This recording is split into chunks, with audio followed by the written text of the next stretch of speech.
आज के इस वीडियो में हम बात करने वाले हैं 1 मई 2026 से पूरे देश में लागू हुए नए बदलाव की। क्या हुआ सस्ता और क्या हुआ महंगा।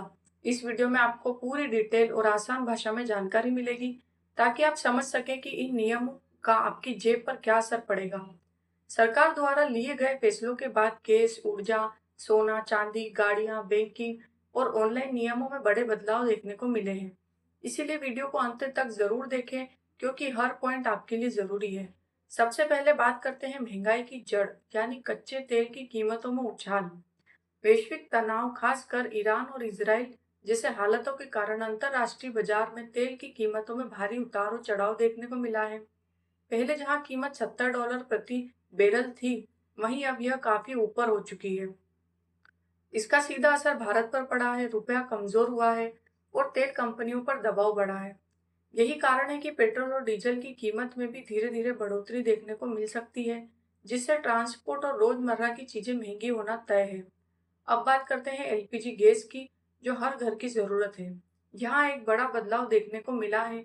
कमर्शियल गैस सिलेंडर यानी 19 किलो वाला सिलेंडर काफी महंगा हो गया है, जिससे होटल, रेस्टोरेंट और छोटे दुकानदारों का पर सीधा असर पड़ा है। वही छोटा सिलेंडर 5 किलो भी महंगा हुआ है, जिसका असर छात्रों और बाहर रहने वाले लोगों पर पड़ा है। हालांकि एक राहत की बात यह है कि घरेलू सिलेंडर 14 किलो के दाम में फिलहाल कोई बड़ा बदलाव नहीं किया गया है। इससे आम रसोई पर सीधा असर नहीं पड़ा है। इसके साथ ही गैस डिलीवरी में नए नियम लागू हुआ है।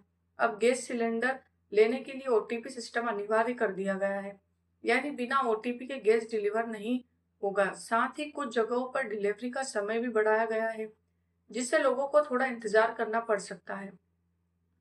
अलग अलग शहरों में गैस के दाम भी अलग अलग हैं, जैसे दिल्ली, मुंबई, पटना, चेन्नई में कीमतों में अंतर देखने को मिल रहा है।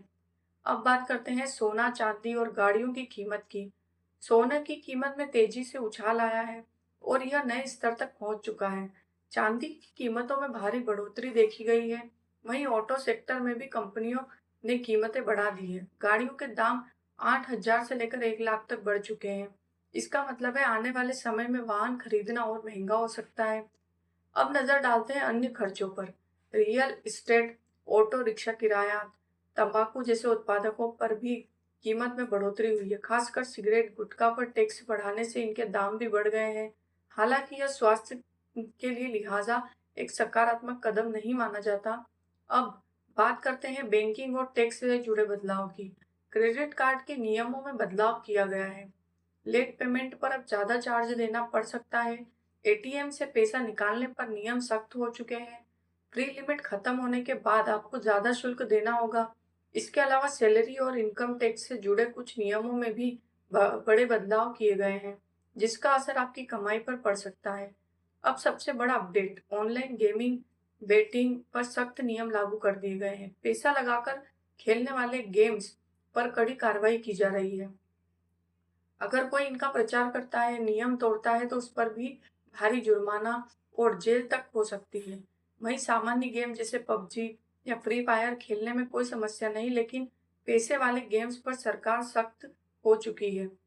तो कुल मिलाकर मई 2026 का यह महीना आम लोगों के लिए मिला जुला असर लेकर आया है। कुछ चीजें महंगी हुई है तो कुछ में राहत मिली है। कई नए नियम लागू हुए हैं जिनका असर आपकी रोजमर्रा की जिंदगी पर पड़ेगा। इसीलिए जरूरी है कि आप इन सब बदलाव को समझें और अपनी फाइनेंशियल प्लानिंग उसी हिसाब से करें। तब दोस्तों इस विषय में और प्रैक्टिकल तरीके से समझते हैं, ताकि आप इन बदलावों के अनुसार अपनी डेली लाइफ और बजट को सही तरीके से मैनेज कर सकें। क्योंकि जानकारी तभी तक काम होती है जब आप अपने जिंदगी में लागू करें। सबसे पहले बात करते हैं घर के बजट मैनेजमेंट की। अगर गैस, पेट्रोल, रोजमर्रा की चीजें महंगी हो रही है तो आपको अपने खर्चों की लिस्ट बनानी होगी। कौन सा खर्च जरूरी है, कौन सा नहीं। गैस जरूरी खर्च जैसे बार बार बाहर बाहर खाना, अनावश्यक शॉपिंग, महंगे गैजेट्स लेना, थोड़ा कंट्रोल करें। इससे आप बढ़ती महंगाई के असर से काफी हद तक कम हो सकते हैं। अब एक जरूरी पॉइंट है सैलरी वालों के लिए प्लानिंग। अगर आपकी इनकम फिक्स है, खर्च बढ़ रहा है, तो आपको अपनी सेविंग को प्राथमिकता देनी होगी। कोशिश करें कि हर महीने कम से कम 10 से 20% बचत जरूर करें। साथ ही इमरजेंसी फंड बनाएं ताकि अचानक आने वाली किसी भी समस्या को के लिए आपको लोन लेने की जरूरत ना पड़े। अब बात करते हैं छोटे व्यापारी दुकानदारों के लिए। कमर्शियल गैस महंगी होने से उनका खर्च बढ़ गया है, इसीलिए उन्हें अपने प्राइस थोड़े बढ़ाने पड़ सकते हैं या फिर खर्च कम करने के नए तरीके ढूंढने होंगे, जैसे कम वेस्टेज, सही स्टोरेज मैनेजमेंट और स्मार्ट खरीदारी। अब एक और जरूरी चीज, डिजिटल सावधानी, साइबर सेफ्टी। जैसे बैंकिंग और यूपीआई नियम सख्त हो रहे हैं, वैसे वैसे फ्रॉड के तरीके भी बढ़ रहे हैं। इसीलिए ध्यान रखें, किसी को भी ओटीपी शेयर ना करें, अननोन लिंक पर क्लिक ना करें, बैंक कॉल के नाम पर आने वाले फ्रॉड से सावधान रहें। अब बात करते हैं निवेश और बचत के लिए नए मौके की। जब सोना चांदी महंगे होते हैं तो कई लोग उसमें निवेश करते हैं, लेकिन बिना सोचे समझे पैसा लगाने से बचें। हमेशा लॉन्ग टर्म सोचकर ही निवेश करें, अपने बजट के अनुसार करें। इसके अलावा अगर गाड़ियों और प्रॉपर्टी के दाम बढ़ रहे हैं तो जल्दीबाजी में खरीदने से बचें। पहले कंपेयर करें कि सही समय पर इंतजार करें और जरूरत के हिसाब से ही फैसला लें। अब एक और जरूरी है माइंडसेट। कमाई से ज्यादा जरूरी है सही खर्च। कम पैसा भी सही तरीके से इस्तेमाल किया जाए तो काफी होता है। अब दोस्तों आगे एक और बहुत जरूरी पहलू समझ लेते हैं, लॉन्ग टर्म असर, मतलब लॉन्ग टर्म इम्पैक्ट। आज जो बदलाव 1 मई 2026 से लागू हुए हैं, उनका असर सिर्फ आज या कल तक सीमित नहीं रहेगा, बल्कि आने वाले महीनों या सालों में भी दिखाई देगा। जैसे जैसे ईंधन महंगा होगा, ट्रांसपोर्ट कॉस्ट बढ़ेगी, इसका असर हर सेक्टर पर पड़ेगा, कृषि से लेकर इंडस्ट्री तक। इसीलिए यह जरूरी है कि आप सभी को अपनी फाइनेंशियल प्लानिंग मजबूत करें, ताकि भविष्य में किसी भी तरह से परेशान होना ना पड़े। अब बात करते हैं कमाई बढ़ाने के विकल्प की। सिर्फ खर्च कम करना ही समाधान नहीं है, बल्कि अपनी इनकम बढ़ाने के तरीके भी ढूंढना जरूरी है। जैसे कोई छोटा साइड इनकम शुरू करना, ऑनलाइन काम करना, स्किल डेवलप करना या कोई छोटा बिजनेस शुरू करना। आज के समय में एक ही इनकम सोर्स पर निर्भर रहना थोड़ा रिस्की हो सकता है, इसीलिए मल्टीपल इनकम सोर्स बनाना बहुत जरूरी है।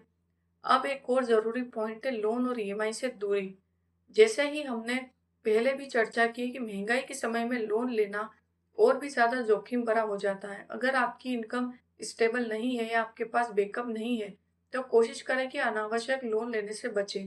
ईएमआई का बोझ जितना कम रहेगा, उतना ही आपका मानसिक और आर्थिक तनाव कम रहेगा। अब बात करते हैं सरकारी योजनाओं का सही इस्तेमाल की। सरकार समय समय पर कई योजनाएं लाती है, सब्सिडी स्कीम्स, लाभ और, लेकिन बहुत से लोग इसकी सही जानकारी नहीं होती। अगर आप इन योजनाओं का सही फायदा उठाते हैं तो आपको काफी बचत हो सकती है, इसीलिए हमेशा अपडेट रहें और सही जानकारी लेते रहें। अब एक और जरूरी सलाह, परिवार के साथ फाइनेंशियल प्लानिंग। अपने परिवार के साथ बैठकर खर्च और बचत की योजना बनाएं। बच्चों को भी पैसे की वैल्यू समझाइए, क्योंकि जब पूरा परिवार मिलकर प्लान करता है तो आर्थिक स्थिति ज्यादा मजबूत होती है और भविष्य सुरक्षित होता है। और दोस्तों सबसे जरूरी बात, घबराना नहीं है, समझदारी से चलना है। हर बदलाव में डरने की जरूरत नहीं होती, बल्कि उसे समझकर अपने हिसाब से ढालने की जरूरत होती है। अगर आप सही जानकारी के साथ आगे बढ़ते हैं तो कोई भी बदलाव आपके लिए मौका बन सकता है। दोस्तों समय बदल रहा है और नियम भी बदल रहे हैं। जो लोग समय के साथ खुद बदल लेते हैं वही फाइनेंशियल स्ट्रांग बनते हैं। इसीलिए इन सब बदलावों को समझिए, अपनाइए और अपने परिवार को भी इसके बारे में ज़रूर बताइए।